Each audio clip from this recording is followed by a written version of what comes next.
प्रिय मुलांनो, जेशू, आपण सर्वजण कसे आहात? सर्व बरे असाल, हे की नाही? चला, आपण वर्गात सुरुवात करायच्या आधी आपण परमेश्वराजवळ प्रार्थना करू, कारण परमेश्वर आम्हाला बुद्धी देणार आहे. आम्ही कोणतेही काम सुरुवात करायच्या आधी, अभ्यास असो किंवा कार्य असो, त्यासाठी आपण कोणाजवळ जायला पाहिजे? प्रभू येशू ख्रिस्ताजवळ, कारण तोच आम्हाला बुद्धी आणि शक्ती सामर्थ्याने परिपूर्ण करतो. म्हणून सर्वांनी काय करायचं बरं मुलांना? हात जोडा, डोळे बंद करा आणि सर्वांनी मान खाली करून आपण परमेश्वराजवळ प्रार्थना करू.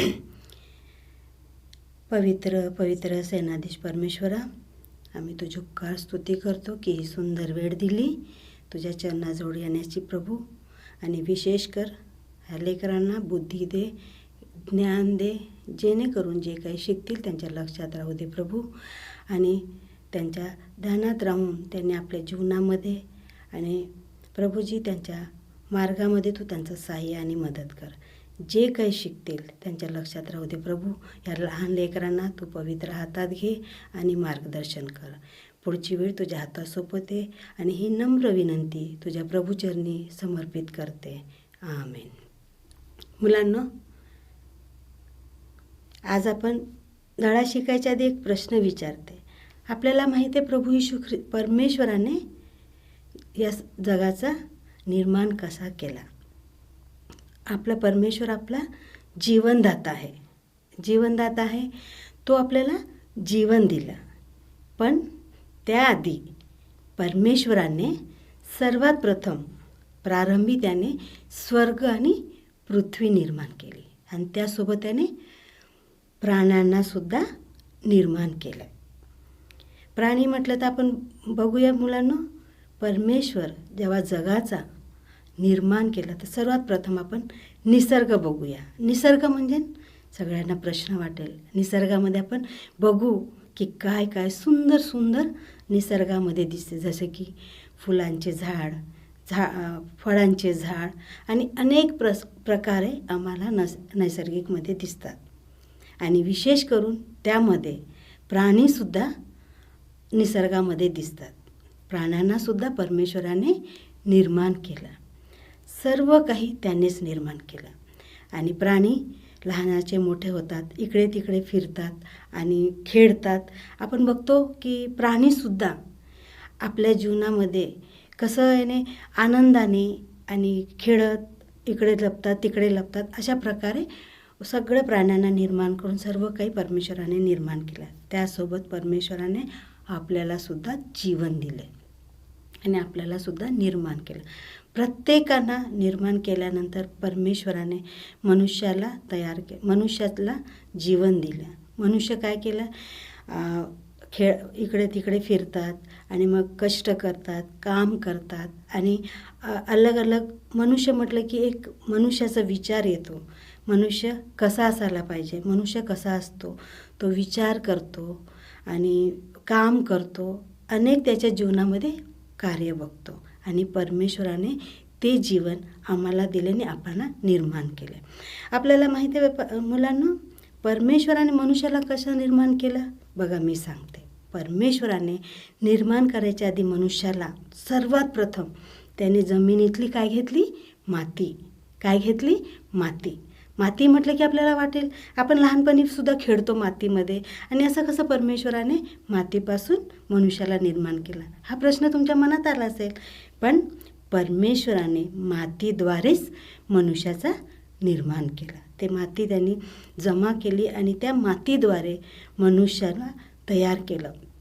मनुष्याला तयार केल्यानंतर तो मनुष्य झाला का? नाही, तो निर्जीव वस्तूसारखा पडून राहिला. पण परमेश्वराने त्याच्यामध्ये त्यांनी काय केलं? आपला श्वास फुंकला. काय फुंकला? श्वास. जर श्वासच फुंकला नसता तो मनुष्य मातीचा पुतळाच राहिला असता. पण परमेश्वराने आपल्याला श्वास फुंकून तयार केलं आणि त्याने वायू आणि श्वास दिला. जर वायू आणि श्वास आपण घेतलोच नाही तर मनुष्य जिवंत राहणार आहे का? कधीच नाही, कारण की मनुष्य निर्जीवच राहील. परमेश्वराने आपला श्वास फुंकून आपल्याला तयार केलं. मग मनुष्य काय झाला? सगळ्या गोष्टीचा श्वास घेऊ लागला, आनंद करू लागला, आनंद करू लागला आणि विचार करू लागला की अरे मी एक चांगला निर्जीव प्राणी आहे. कशासाठी आपल्याला हे जीवन दिलं? व्यर्थ घालवासाठी नाही, पण आम्हाला निर्माण केलं की त्यांच्या परमेश्वराच्या आज्ञेत राहण्यासाठी, परमेश्वराच्या प्रेमात राहण्यासाठी त्यांनी आम्हाला तयार केलं. आणि जर त्यांनी आम्हाला तयारच नसतं केलं, आपण हे जीवन जगू शकलो असतं का? कधीच नाही. परमेश्वराने आम्हाला तयार केल्यानंतर त्याची इच्छा होती की मानव आपले जीवन कसे जगावे म्हणजे असं नाही की आपण भांडण करायचं किंवा कोणाशी काय, तसं त्यासाठी आपल्याला परमेश्वराने जीवन दिलं होतं का? नाही. कारण की परमेश्वराची इच्छा होती की आम्ही प्रत्येकाने एकमेकांसोबत प्रेमाने, परमेश्वराच्या प्रेमात, परमेश्वराच्या सानिध्यात, परमेश्वराच्या वचनात वाढण्यासाठी परमेश्वराने आम्हाला निर्माण केलं. पण मनुष्य हा कधीच परमेश्वराच्या सानिध्यात राहिले नाही आणि मनुष्य आपल्या मनाने जगण्यासाठी तयार होतं. पण परमेश्वराने त्यासाठी आम्हाला निर्माण नाही केलं.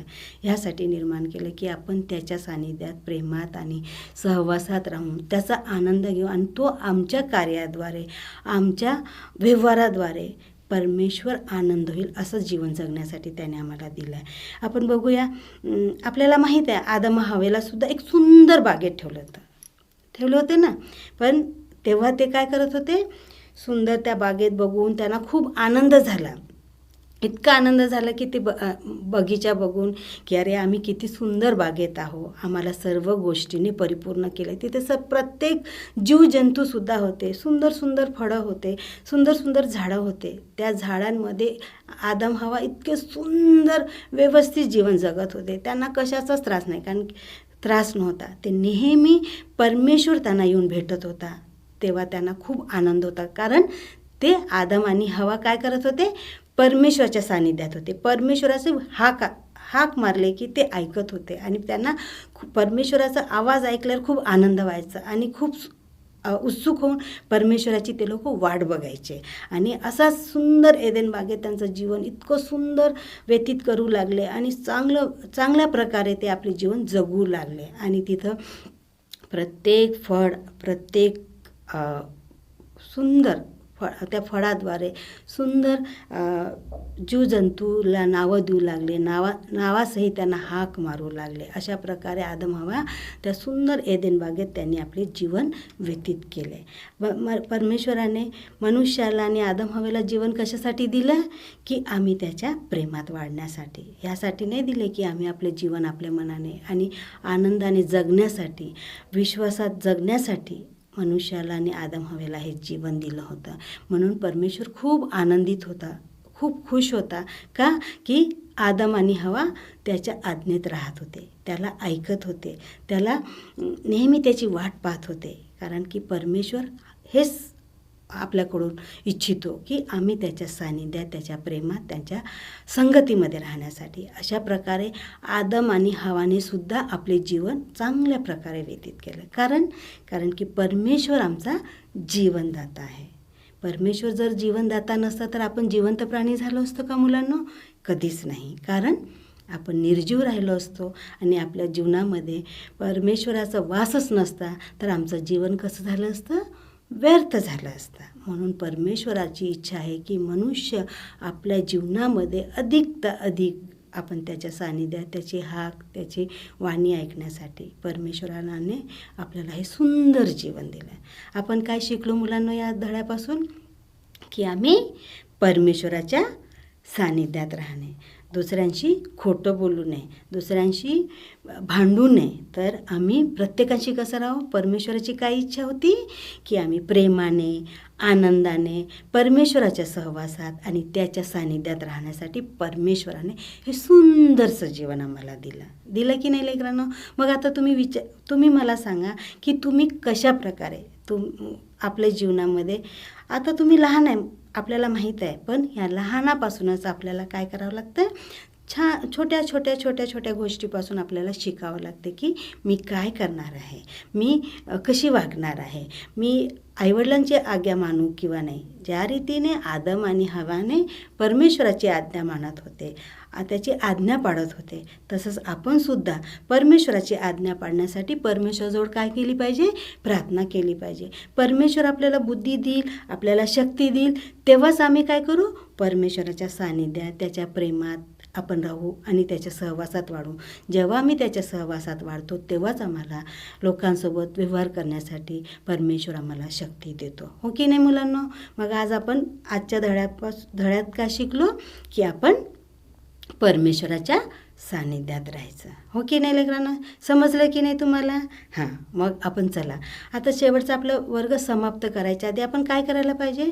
परमेश्वराजवळ प्रार्थना केली पाहिजे, परमेश्वराला मागितलं पाहिजे की देवबापा तू आम्हाला शक्ती दे की आम्ही कशा प्रकारे आम्ही तुझ्या वचनात वाढायचं आणि आजचं धडा जे शिकलो त्या धड्याच्या अनुसार आम्ही कसं वागायचं, ह्या सर्व गोष्टी आम्हाला शिकवण्यासाठी आपण परमेश्वराजवळ प्रार्थना करू. आणि शेवट समाप्त करत असताना प्रभूच्या चिन्हाद्वारे आपण या वर्गाचं समाप्त करू. पिता आणि पुत्र आणि पवित्र आत्मा यांचा गौरव असो, जसा प्रारंभी होता तसा आता आणि सदा सर्व काळ असो. आमीन. जय येशू. थँक्यू.